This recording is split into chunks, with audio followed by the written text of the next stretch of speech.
Здесь внутри, возможно, какие-то это захоронения плиты. 1893-1954 год.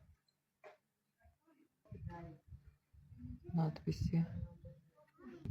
Наверное, это на грузинском языке. Кроме дат. Ничего не поймем. 1893 год.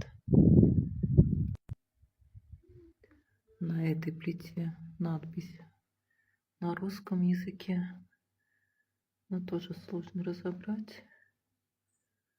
Марта 1879 года.